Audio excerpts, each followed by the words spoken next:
You know that I'm a minister over at North Atlanta. Yeah. And I didn't grow up knowing the Lord.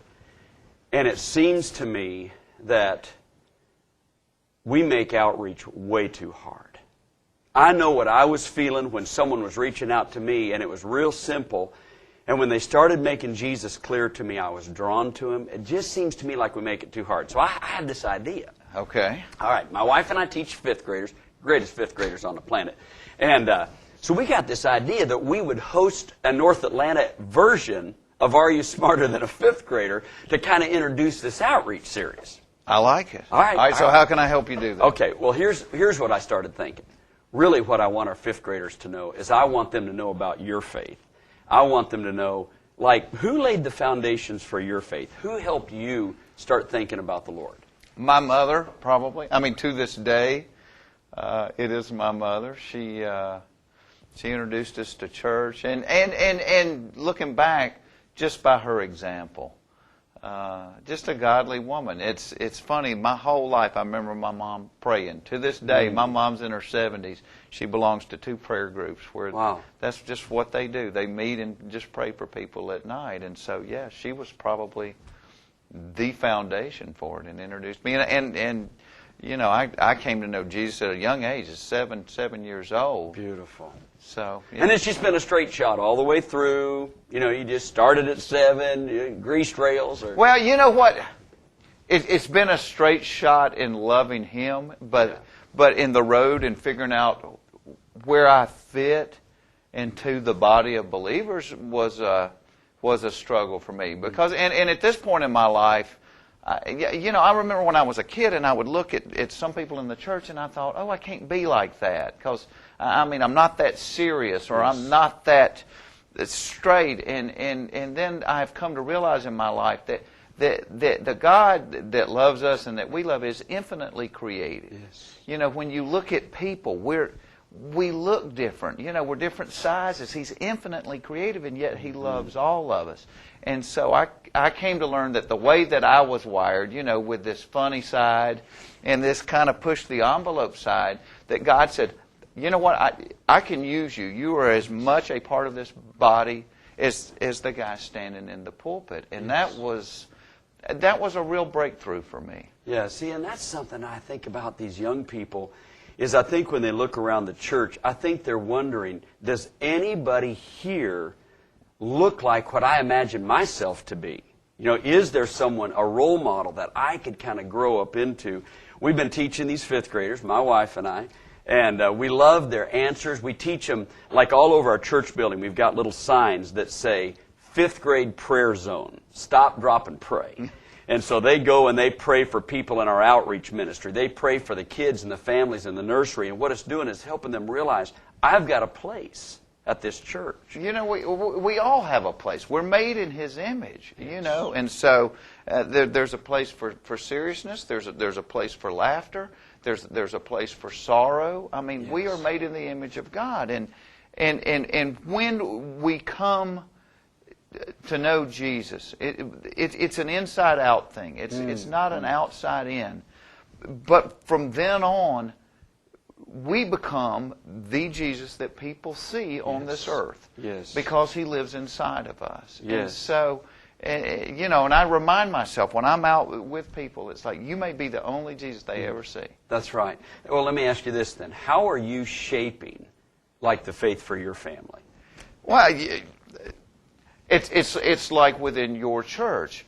Within my house, my wife, my kids, we're all different. Yes. You know, you've had 5 children. You understand they're not the same, and so the way that they act and the way that they look is not the same. Right. But at the core of it, it is that knowledge that every single one of us is lost. Yes. Without Jesus, and so from that point on, once you understand that, that faith can look like a lot of different things. And to me, that's freeing. Yes. That is freeing because, the struggle that I had when I would look and go, oh, I can't wear the sports coat and have the pompadour and wear the tie every day. That's just not the way I'm wired. And God says, that's okay. That's because right. I'm infinitely creative. I can use every single one of you. And that's what I try to teach to my kids. My oldest daughter and I went to Kenya last year. And you get over there on the other side of the world. We were in some of the worst slums on the planet, seeing these ear-to-ear smiles, and she got it. She said, Dad, we come over here thinking we're blessing somebody. And she said, but where we live, we have too many plan Bs to make us happy, whether it's a nicer car or a bigger house or more money. And she said, over here, I think they're blessed because they understand, without a shadow of a doubt, if they don't have Jesus, they don't have anything. How insightful of your daughter. Yeah, 14-year-old, and I'm like, how old are you? But that's the thing that we all need to learn. Yes. That's where we are all alike. Without Jesus, that's right. We have nothing. That's right. That's right. When you took her over there and you allowed her to experience kind of that mission trip kind of atmosphere, what did you hope that she would kind of open her eyes to or hear, or what did you hope she would see? You know what? I knew from people that had done it, it was going to be life-changing. I just wasn't sure in what ways. And it was life-changing for every single one of us.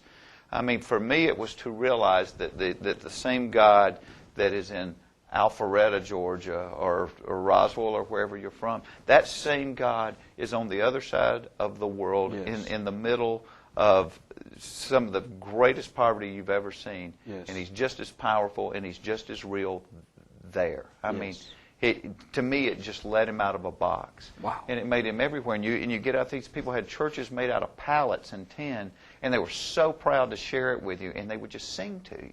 And I told my daughter Jordan, I said, close your eyes.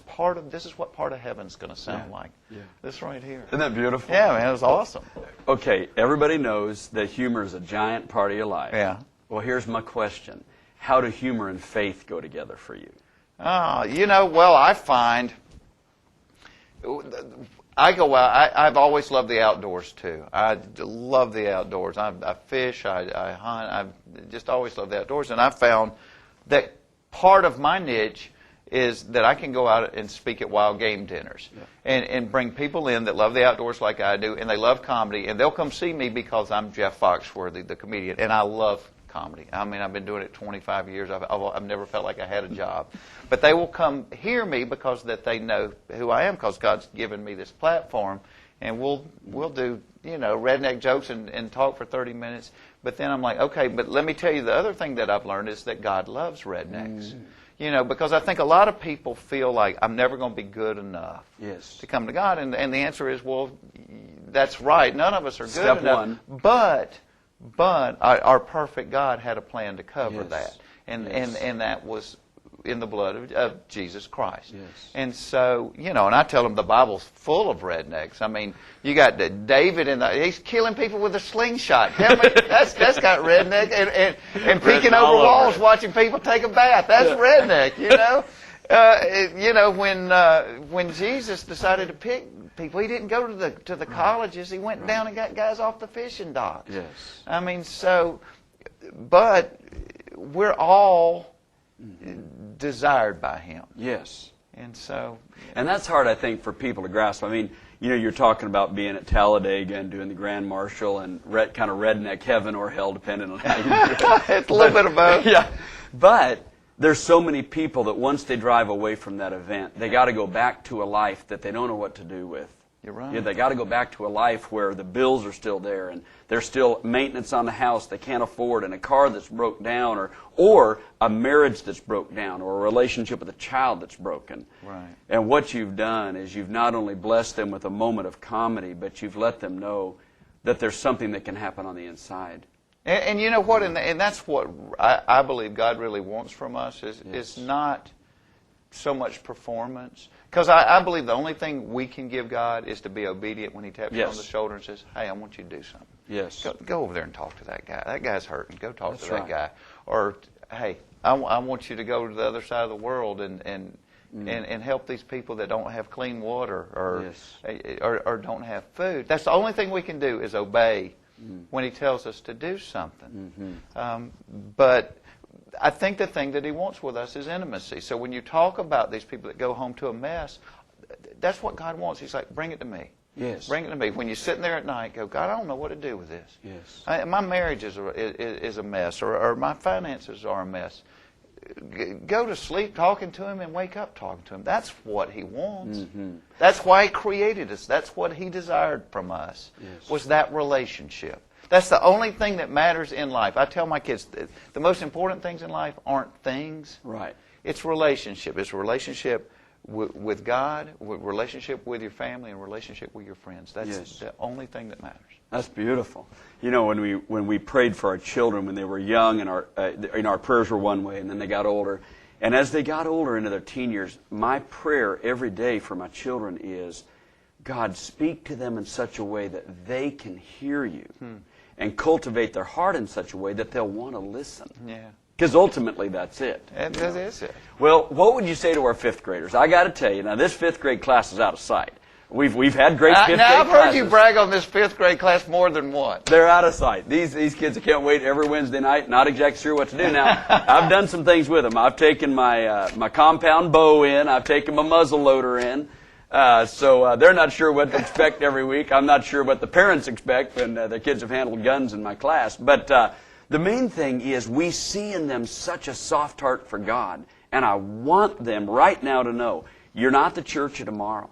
You're the church of right now. Absolutely. This church needs you to pray, needs you to share, needs you to love, and these kids are rising to the challenge. So what would you say to a dynamite group of fifth graders? You know what? I would say to understand just how much you're loved, because I think that's what we all want. We all want to be loved. And once you understand how much you're loved, it's easy to turn around and then bless other people with love. I mean, if God had a wallet, your picture would be in it. That's what I would tell you. He loves you that much. He's infinitely creative, so you don't have to look like or act like everybody else. That would bore God to death if we all looked and acted the same way. Yes. But He's made you this way for a reason. So know you're loved, and He proved how much He loved you, because it said even when we were in our sin, He provided a way out in Jesus. That's how much He loved you. And so, to me, what makes the adventure of God so exciting is it becomes not a have to, but a want to. Yeah. And that really is perfect love. I'm not doing things because I have to. I'm doing them because I want to, because I know how much you love me. That's beautiful. That's beautiful. That's what our kids need to hear. Thank you, man.